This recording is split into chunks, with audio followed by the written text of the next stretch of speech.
But I have whatever it is. I have a lot more faith in him than maybe anyone on the team that he's going to figure it out. My concern lies with Quentin Grimes and Grimes' ability to assert himself when all the starters are playing. Wally made the comment during the telecast that he was able to knock down 7 threes and shoot a really high percentage and be the leading scorer when Brunson, Randall, and RJ weren't playing. But now that when he takes that, oh, what's it, really the fifth option? Because I feel like almost Mitch has more opportunities as a lob threat than even Grimes does as a catch and shoot option. Like I think he really struggles with assertiveness and finding his way in the flow of the offense, especially in the first quarter and especially with the starters. A little bit better when he's with the bench mob and IQ and Deuce, who know his tendencies a little bit better because they're playing with him in practice more. But I don't know. Grimes just needs to take the open shots that the game gives him and make better reads. yeah, and he didn't do himself any favors today either because he got into foul trouble very early. So it kind of took him out the game, and so he had to really sit for a long period of time until what, third quarter. But I agree with you, League, which kind of brings me to this conundrum. You know, Grimes, like you said, when he's with the starters, he's not super aggressive. So do you consider having him run with the bench more? But then it's like that 9-man rotation was successful because RJ was running with the bench. You know what I mean? So if you take RJ out, put Grimes in that situation, and have Grimes run with the bench more, so he can get looks, it can kind of derail RJ. So I don't know, like that's what I've been kind of mulling over in my head. What is the solution? Because there's just not enough basketball to go around. And you see with Jordan Poole, you see with other players, what happens when you go from one team where you're behind the pecking order, and then you go somewhere else where you have the green light. All of a sudden, you look like a whole different player. Like there's a couple of players. I feel like Grimes and IQ in particular. You put them on another team, they could look like freaking superstars. Yep. But because of the pecking order here, they're not going to look that way. And it's not the team's fault. Actually, sometimes this is a mark of a good franchise, is to be able to recognize talent and stack it up like that, where you do kind of overlap each other. But I don't know, man. It might be tough trying to find creative ways to get Grimes to be more aggressive and find him minutes with a group where he can be the alpha of the group.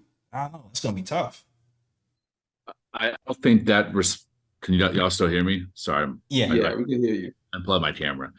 I don't think that's the coach's fault or the coach's decision on whether to move to the bench. To me, it's on Grimes. It's on Grimes to take advantage of the opportunities he's had, because Tibbs is not running pin downs for him. He's having Grimes be a part of the pin down for RJ or Brunson when they have small lineups out there. So he's not going to have like special play call or opportunities for off ball movement to get space and be open. He's going to have to find those opportunities himself. And when he has the ball and he's in isolation against a weaker defender, a slower defender, he's got to play bully ball and get to the basket and draw fouls. Only going to have a line shooting 3 free throws off a 3-point line foul that he had. That's not enough. But we saw him last year be a really serious threat, driving the basket and finishing around the rim. He's got to do that more. Even if his shot's off, get to the foul line, get in rhythm by shooting free throws. Take open threes when you got him in the corners. Like, he's one of our best corner shooters too from both sides. So he's got to take advantage of the opportunities he has. And I would prefer that rather than trying to tinker with the lineup, because you had a JLS. That 9-man rotation works for a reason, because RJ becomes a focal point. And when he's a focal point, he's dangerous. He collapses the defense and allows for shooters to be open on the perimeter. Yeah, no, I agree, but that's the other part too. The other part too is the freaking coach said that they was gonna run plays for Grimes. I still haven't seen any plays for I haven't Grimes. seen it. I haven't seen it. Yeah, me neither. Once again, bamboozled, hoodwinked, led astray. Where are the plays for Grimes? Where? Nowhere. You see me run off a screen. I'm picturing in my brain, Rip Hamilton from 3 with Grimes running around, a bunch of screams, and he gets the ball and shoots it. Like, that's what I'm picturing in my head. I have not seen any of that. So part of that is the coach, and he had implemented some of that towards the end of the season and towards the playoffs. I felt like when he started to realize that, when he started to realize that Brunson was getting bogged down and everybody else couldn't shoot, that's when he started to run plays for Grimes out of more like desperation, like, well, we need to try something else because they're quadruple teaming Brunson. Start that today. Start that today. So by the time playoffs comes, we already know, pin down for Grimes or run Grimes off 2 screens and come on else have run floppy for, like, do something. Like, this is what we need, coach. This is where I need you to grow, coach. Here's an idea that could work, that might be able to help Grimes. So, like, for example, you see, like, when the game just starts and how a lot of times they run a play from Mitch off a pick and roll and have Mitch roll into the basket, and RJ tosses up to Mitch, early in the game to get Mitch engaged. Mm-hmm. Maybe they need to do something similar for Grimes. Maybe, to start a game, maybe you don't just run, like you said, like run Grimes off of a screen, run him off of a pin down and have him take an early 3. Just an early play just to get him into the game. Yeah. And then maybe the Knicks do that. Maybe that could increase his confidence to where if he has other opportunities to shoot the ball and he's open, maybe he'll be more confident to take that shot because he took that early shot, whether it goes in or not, and that'll, get his confidence going. Yeah.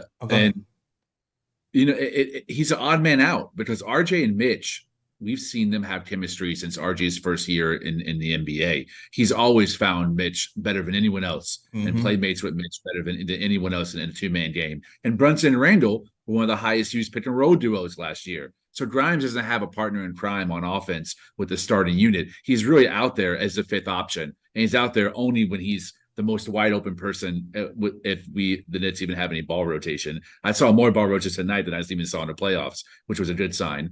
Peters weren't hitting shots. But if that's not happening and he's just stuck on an island, it's very rare that, 1, plays aren't going to be called for him, and 2, he's not going to be the person that is the second, third option on a play. So he's got, when he's open and he catches, he's got to shoot. Just shoot that thing. See what happens.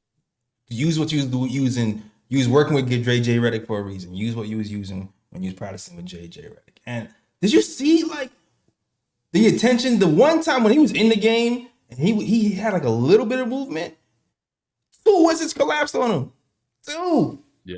At the 3-point line. We not using this weapon correctly. Like, we got our whole bazooka in the back and it's collecting dust, chilling. Like, we gotta use our weapons. Like, we gotta use our weapons. Man, speaking of unused weapons, Dante DiVincenzo.